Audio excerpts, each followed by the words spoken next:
Me digo un poco dos veces, pero vamos a tirar para adelante, ¿vale? Bueno, primero de todo, decir que es un placer que puedas estar hoy aquí, que, bueno, desde la Fundación La Casa Ámbar, pues te queremos dar las gracias por tu presencia hoy en este espacio de YouTube. Me gustaría comenzar presentándote.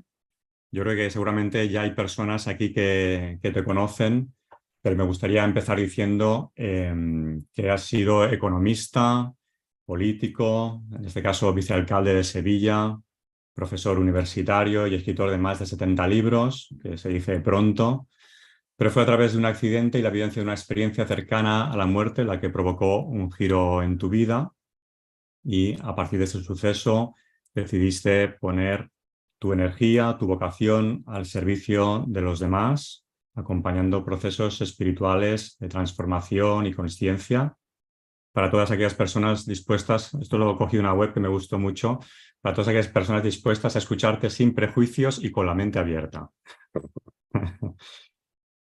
Decir también que te hemos querido invitar aquí pues porque formas parte como profesor del posgrado en espiritualidad y consciencia de la Fundación La Casa Ámbar, un posgrado que transcurre desde ahora finales de octubre hasta junio, contando con una modalidad presencial y online, y que además de ti pues tenemos la suerte, ¿no? O el placer de contar con Pablo Dors, con Sesha, con la abuela Pilar, con Joan Melé, Tom Heckel, Maite Domènech, Gonzalo Rodríguez Faile y Julio Bogueat. Julio Bogueat además estará aquí también en este espacio el martes de la semana que viene a las 8.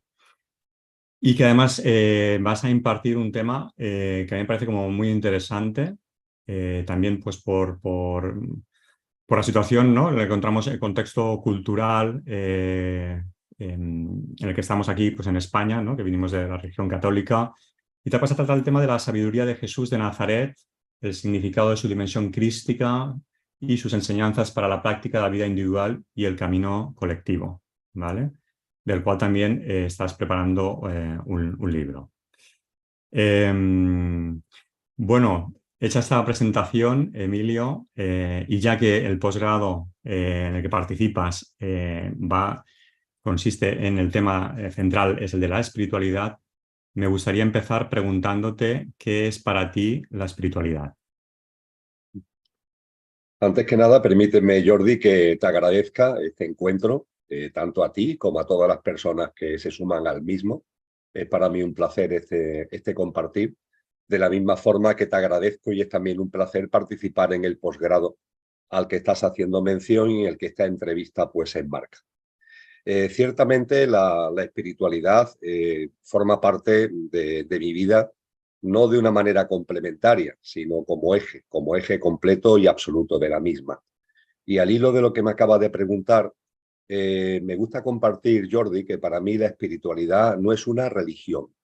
Yo no vivo la espiritualidad como una religión, para nada.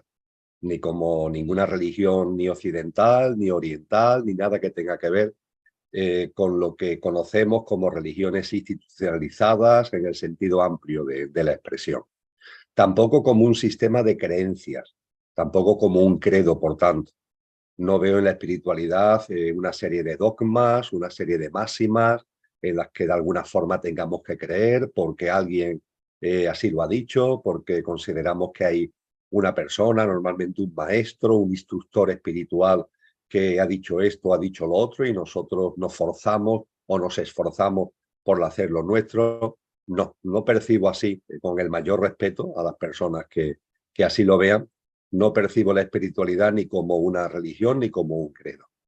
Y dicho cómo no lo percibo, diría que la forma en la que percibo la espiritualidad tiene que ver con dos cosas fundamentalmente.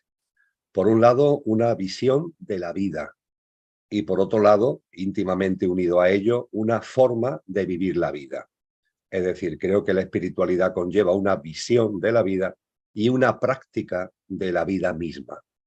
La visión espiritual de la vida, tal como la percibo, tiene que ver con ver la vida y la existencia, por supuesto, en todas sus plasmaciones, también la vida humana y la vida de cada uno, más allá de lo que podríamos denominar la apariencia, más allá de lo superficial y más allá de lo material, identificando en uno mismo y en los demás seres humanos una dimensión que no solamente es la perecedera, efímera, pasajera de nuestro componente físico, emocional, mental, la personalidad, en mi caso el Emilio de turno, ¿no? La personalidad a ello asociada, sino que percibe en la vida y en la vida de cada uno y de los demás un componente imperecedero, un componente que no es pasajero, un componente que no es efímero, un componente que no tiene que ver con el estar, que sería la apariencia, sino con el ser, que constituye nuestra verdadera esencia y constituye, por tanto, lo que auténticamente somos.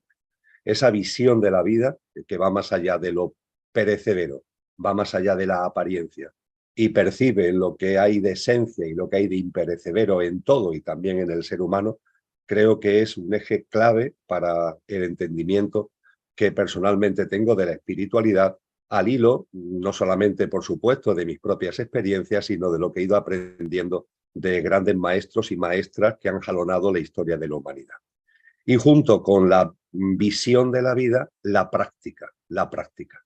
Considero que la espiritualidad o va unido a la práctica de vida o no lo es. Es simplemente entonces una declaración de intenciones o incluso una quimera mental, que a veces sucede, ¿no?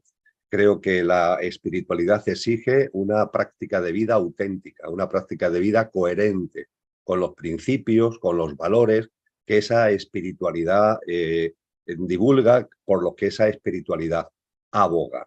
Entonces considero que hay dos grandes formas de vivir. La vida que no tiene una visión espiritual y que pasamos nuestros días bajo el mando de nuestro pequeño yo, esa personalidad, ese Emilio de turno al que antes me refería, esa es una forma de vivir. A mí me gusta decir que eso significa vivir desde el coche, nuestro pequeño yo físico, emocional y mental, y la personalidad a él asociada. Y otra manera distinta, que es la que procuro modestamente llevar a mi día a día, es vivir no desde el coche, sino desde el conductor, es decir, desde lo que siendo imperecedero encarna en el coche perecedero para vivenciar la experiencia humana, dándole al conductor el nombre que cada uno quiera dar. En las aportaciones cristianas, pues tiene que ver con la dimensión álmico y espiritual, pero el nombre es lo de menos. Entonces creo que la práctica de vida conlleva vivir la vida no bajo las directrices de un coche sin mando consciente, sino bajo lo que es el mando consciente del conductor que coge el volante del coche y lo va llevando al hilo de lo que son esos principios, lo que son esos valores que la espiritualidad constituye en su configuración básica, sus señas de identidad fundamentales. Así que creo que estos son los elementos clave. Jordi, modestamente para mí, no es un credo ni una religión, es una visión de la vida y una práctica de la misma. Vale. Y al hilo de esto, ¿no? Mencionabas, hablabas de maestros, ¿no? Yo te he escuchado comentar alguna vez que de alguna forma la ventaja que tenemos los que estamos ahora en ¿no? Viviendo esta experiencia humana aquí y ahora es que tenemos referentes que han hecho o que han transitado, han hecho el camino antes que nosotros, ¿no? Poner citas como ejemplos a Buda Gautama, a Cristo Jesús.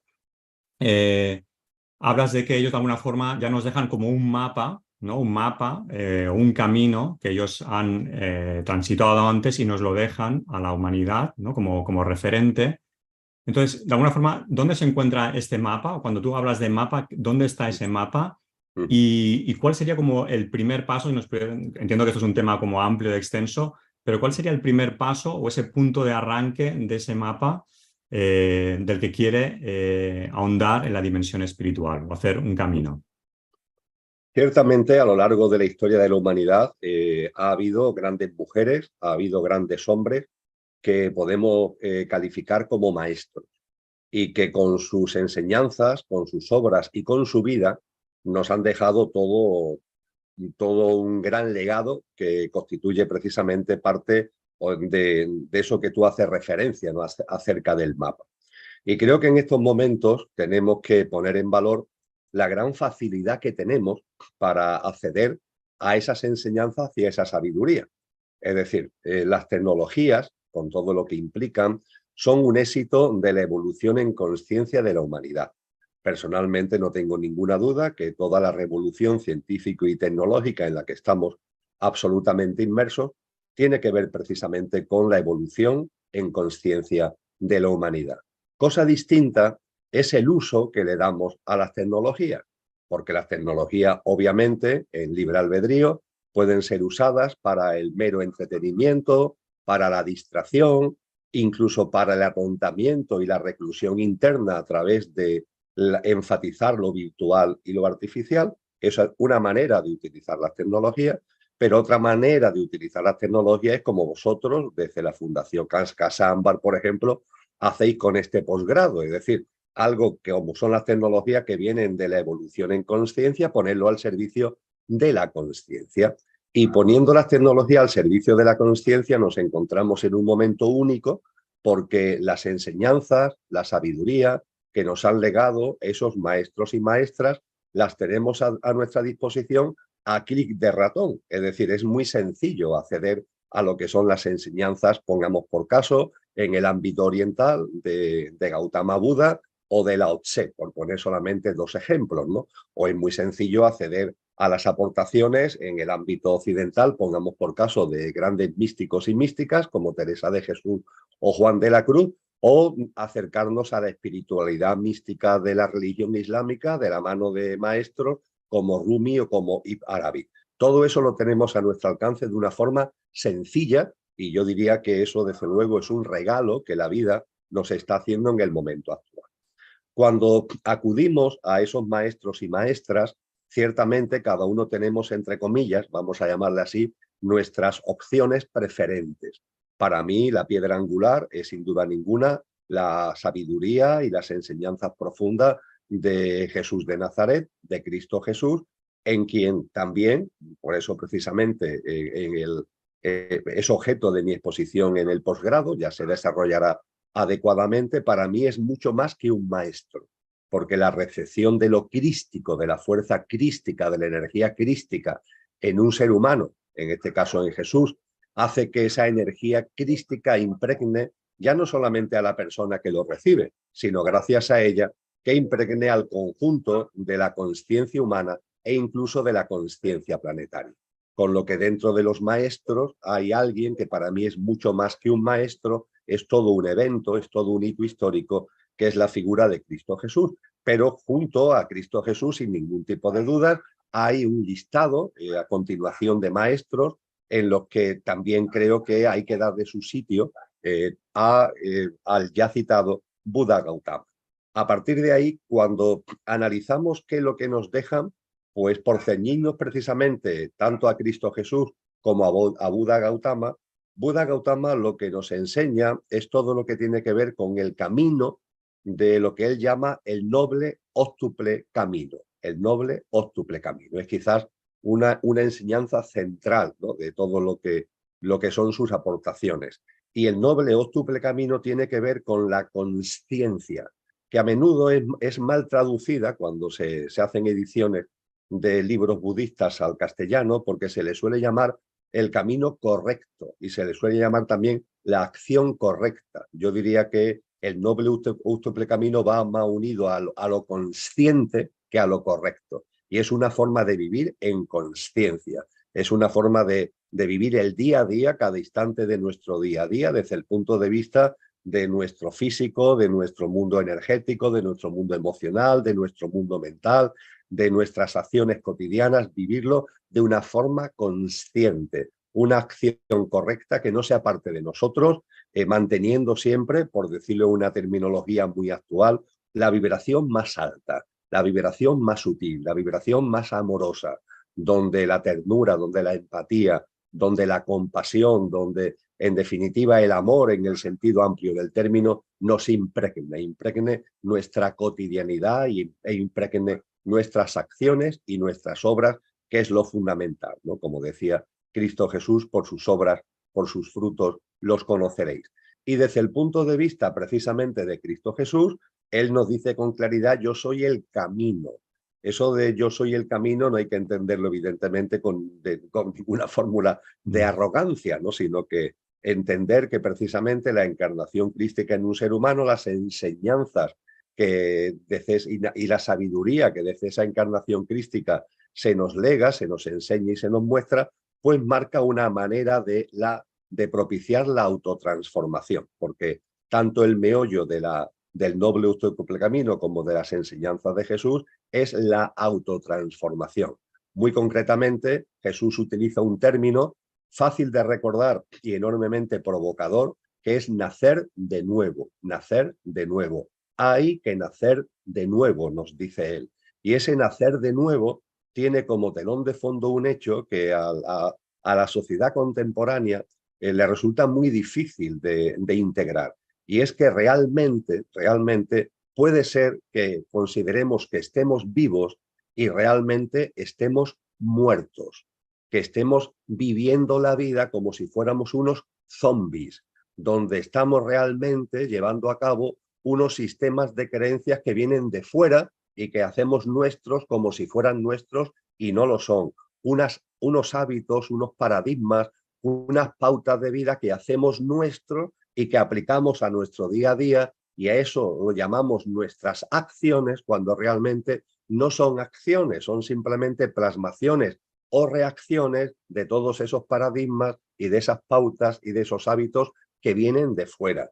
Y a partir de ahí el nacer de nuevo tiene que ver con morir a una forma de vida que está absolutamente centrada en lo superficial y en lo material, y resucitar en vida, no tras la muerte, sino resucitar en vida, es el mensaje central de Cristo Jesús, resucitar en vida a una forma de vida distinta que sea coherente no con el coche al que antes hacía referencia, sino que sea coherente y consistente con el conductor. Y en el caso de Jesús de Nazaret, si en Buda hay que destacar fundamentalmente el noble útuple camino, en Jesús de Nazaret hay muchas enseñanzas, muchas parábolas, ¿no?, que podemos destacar, pero sin ningún tipo de dudas hay un elemento central que es el denominado Sermón del Monte o Sermón de la Montaña, que además se desarrolla específicamente en 3 capítulos del Evangelio de Mateo, el capítulo 5, el capítulo 6 y el capítulo 7.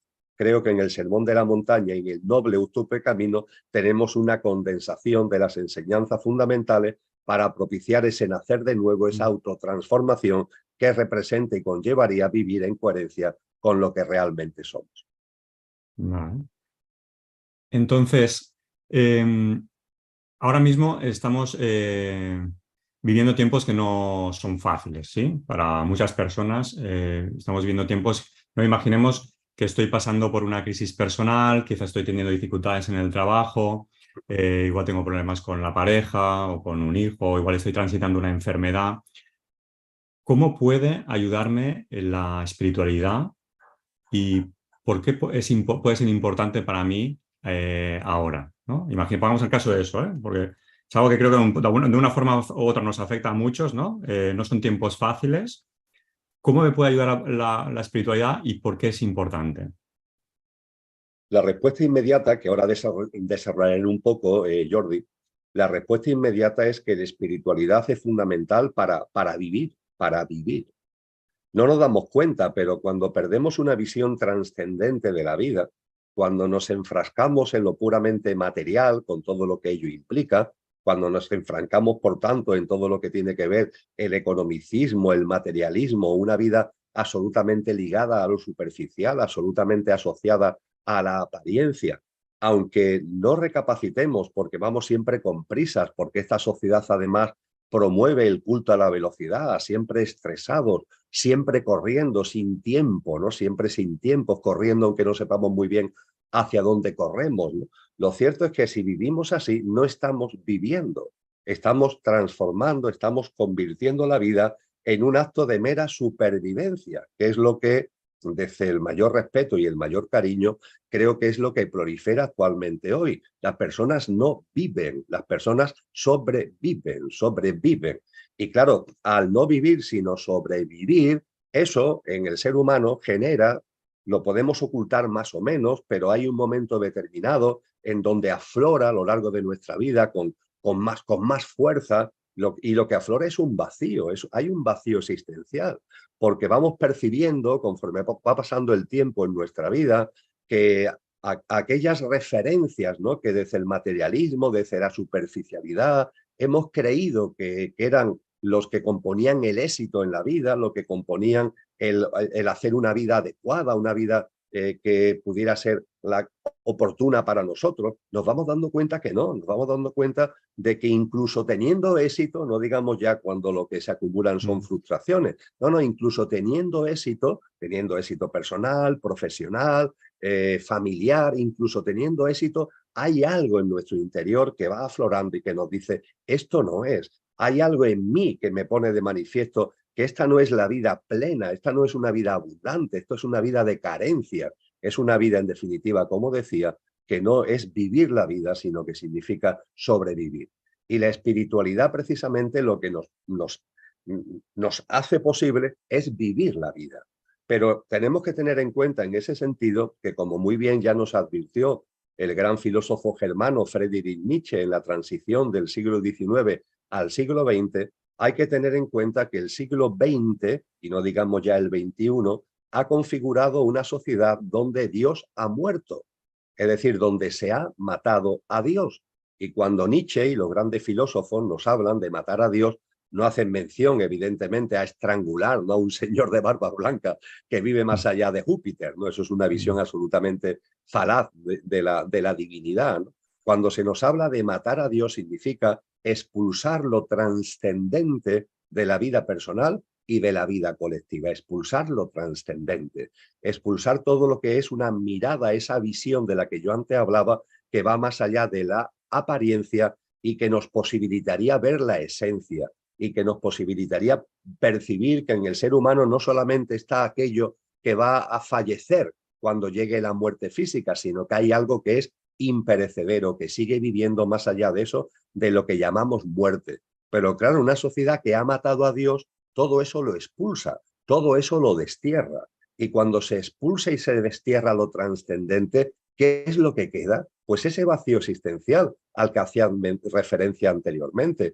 Yo me atrevería a decir que el ser humano, cuando se expulsa lo trascendente, cuando se expulsa la espiritualidad, deja de ser humano para transformarse en infrahumano, algo que tiene que ver mucho con el transhumanismo que está hoy tan en boga, ¿no? Convertirse en infrahumano, porque el ser humano que olvida su parte imperecedera está olvidando su verdadero ser y a partir de ahí se está arrancando un componente fundamental de él, con lo que realmente ya no es humano, pasa a ser infrahumano.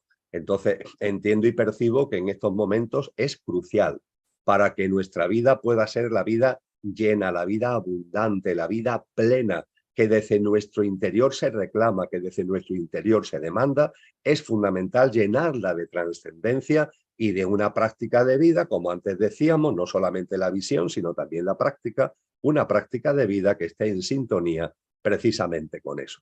Y es fundamental en ese sentido que haya en esta sociedad que ha matado a Dios, haya iniciativa como la que este posgrado supone, es decir, porque este posgrado pone su semilla para algo que creo que es fundamental, recuperar la presencia de la espiritualidad, recuperar la presencia de la trascendencia y a partir de ahí abrir las puertas a una percepción de la vida y una práctica de la vida donde por fin, no nos limitemos a sobrevivir, sino que por fin podamos vivir la vida de verdad.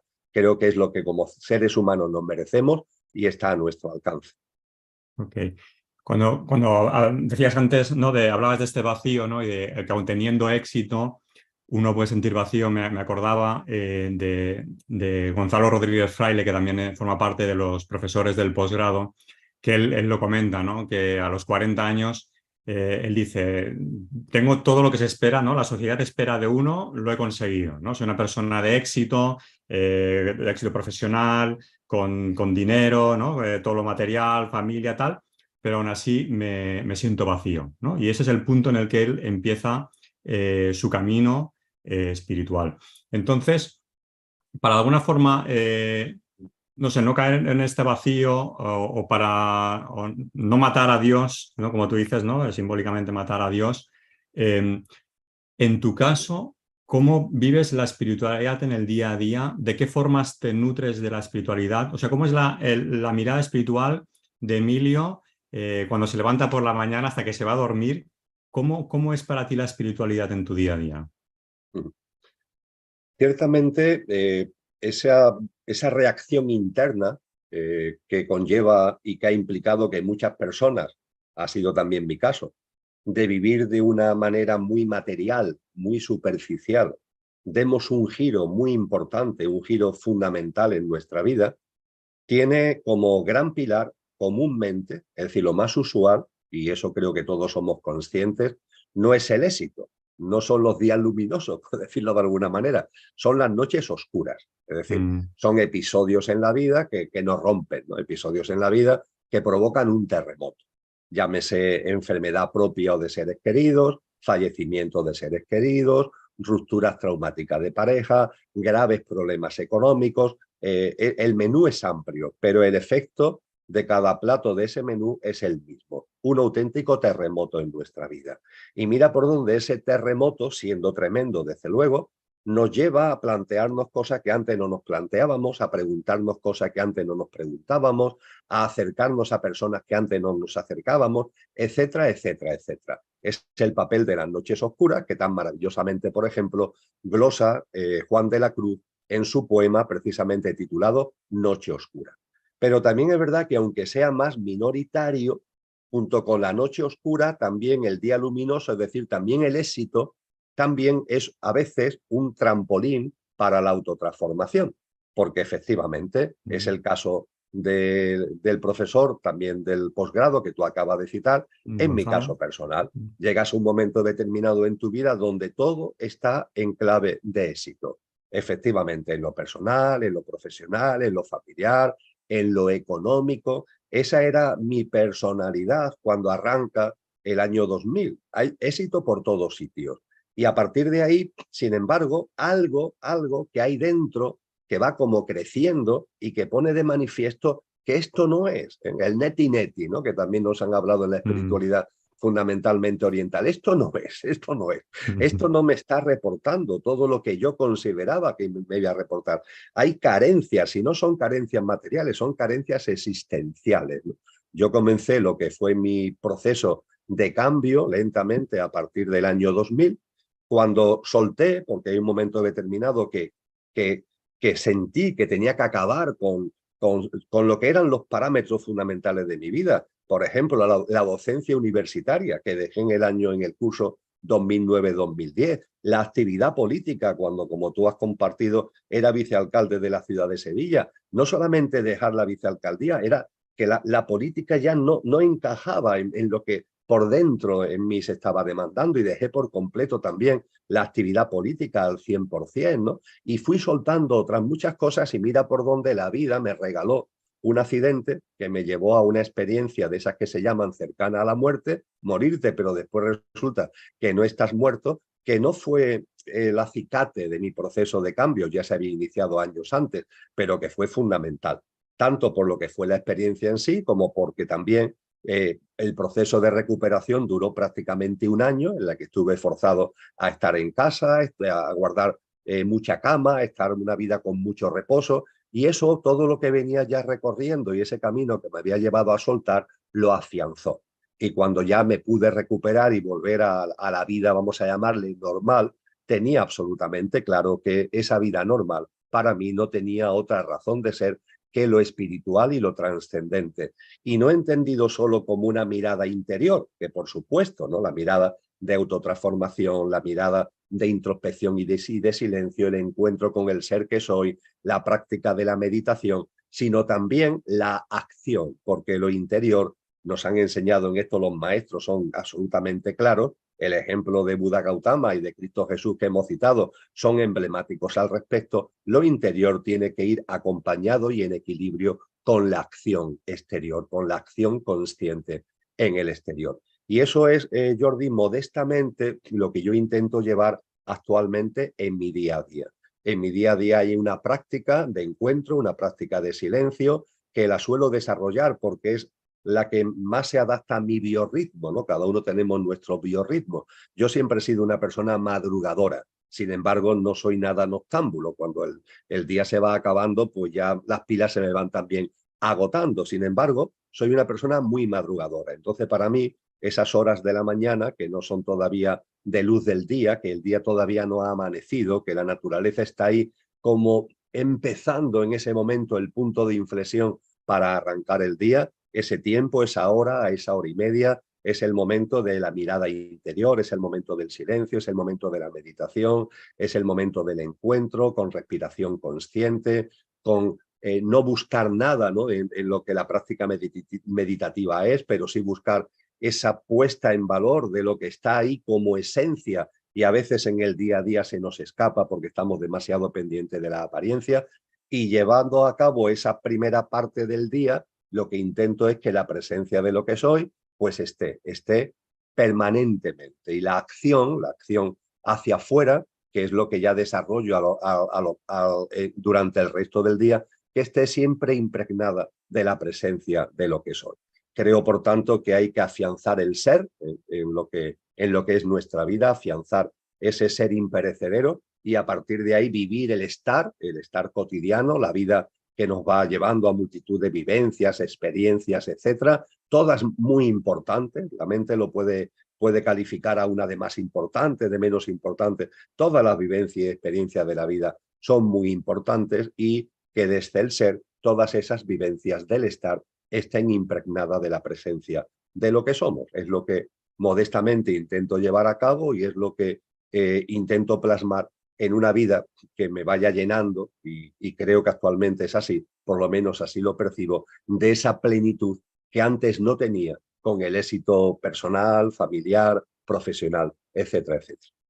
Ok, vale, pues muchas gracias, Emilio. Habíamos hablado de hacer media hora, sí, que fuera un espacio de media hora.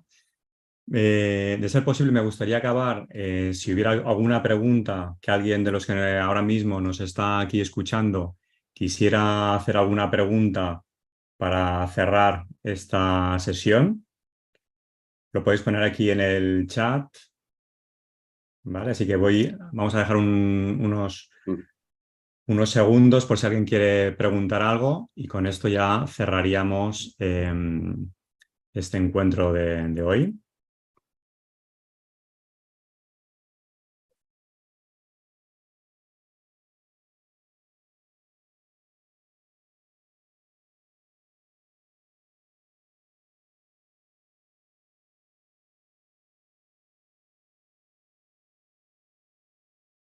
Bueno, de momento parece que no hay ninguna pregunta. Eh, a mí sí que me surge como una última pregunta, ya que hablabas, ¿no? Cuando yo te preguntaba, ¿no?, cómo te nutres o qué haces en tu día a día sí, para nutrirte de la espiritualidad, y hablabas, ¿no?, que te levantas pronto, que haces práctica meditativa. Muchas veces cuando nos encontramos con la práctica meditativa, me pasa, ¿no?, o me ha pasado a mí y a otras personas con las que hablo, es que a veces es como difícil mantener esa práctica, ¿no? Es como fácil estar un tiempo y luego pues la vamos como dejando, ¿no? Se va quedando ahí como un lado, aun sabiendo que es algo que nos sienta bien.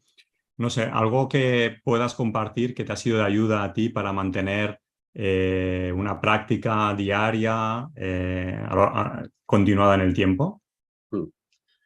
Compartíamos, Jordi, que lo importante de poner en valor el ser que somos, es que impregne nuestro estar. Esa es la clave.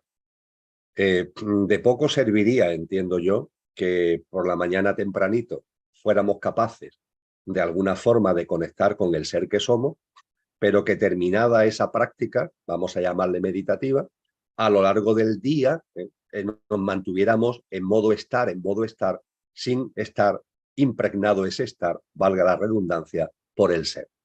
Quiero decir con esto que considero que es clave que la meditación, con lo que implica de presencia de lo que somos, vaya desarrollándose, vaya plasmándose, vaya su fragancia llenando nuestro día a día. Y en ese sentido, comparto lo siguiente. Yo no tengo una pauta obligada de meditación por las mañanas, es decir, no me pongo el reloj para estar no sé cuánto tiempo. Depende de lo que es mi propia necesidad de ser, mi propia necesidad interna. Porque lo que he ido aprendiendo es que lo importante es que lo que vaya desarrollando en el día a día también esté impregnado de la propia práctica meditativa. Me explico mejor.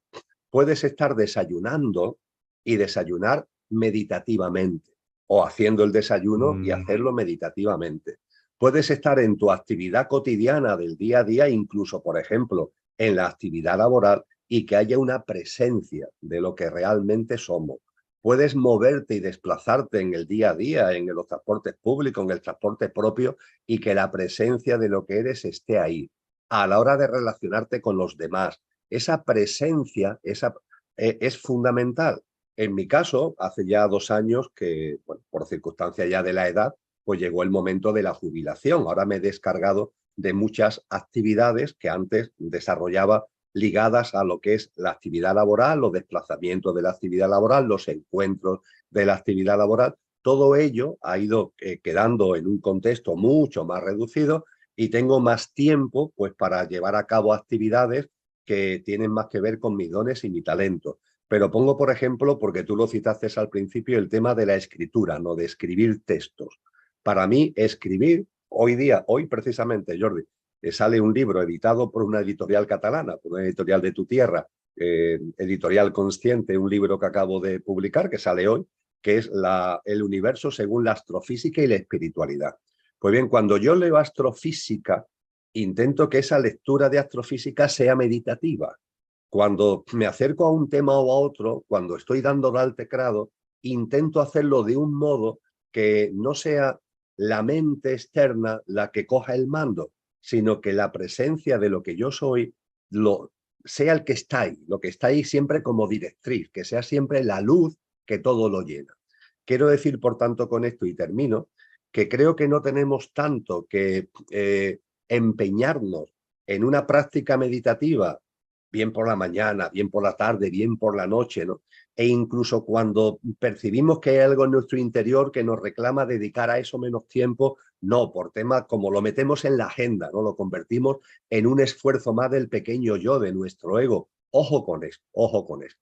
Yo creo que la meditación debe estar presente en la persona, que tenemos que ser flexibles sobre la dimensión, sobre la envergadura que la práctica meditativa tiene en nuestro día a día, si es todos los días, cuánto tiempo es, si es varios días a la semana, ser flexibles si percibimos que ahora es más o ahora es menos, estar atento a lo que son los requerimientos de nuestro ser en ese sentido, y lo que es la clave es que lo que la meditación muestra, lo que el encuentro interior muestra, procurar que tenga presencia en nuestro día a día. Que nos estemos cepillando los dientes y mientras que nos cepillamos los dientes estemos en el aquí y ahora del momento presente. Que cuando estamos en conversaciones, aunque sean intrascendentes, mantengamos la atención plena a aquello que estamos escuchando, a aquello que estamos dialogando y compartiendo. Es esa presencia la que yo pongo en valor y la que intento que esté muy, muy, muy clara, muy, muy en presencia en todo mi día a día. Pues esto bueno, me parece como algo muy interesante, ¿no? Para acabar esta charla, ¿no? Porque a veces no parece como, ¿no? Que hacemos la meditación y luego ya acabo de meditar, ya he hecho mi tiempo y luego parece que hay como una desconexión, ¿no? A veces nos desconectamos, ya está, ya he hecho mi meditación y ahora vuelvo a mi locura, ¿no?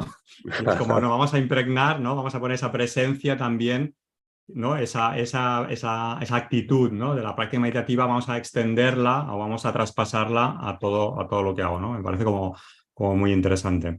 Bueno, Emilio, muchas gracias por tu tiempo, por tu presencia aquí. Te lo agradecemos desde la Casa Ámbar y qué bien poder contar contigo en el posgrado de Espiritualidad y Conciencias para todavía saber más. Bueno, muchas gracias y estamos en contacto. Un saludo, Emilio. Muchas gracias, Jordi. Un abrazo muy fuerte a ti y a todas las personas que nos acompañan. Muchas gracias. Gracias, muchas gracias.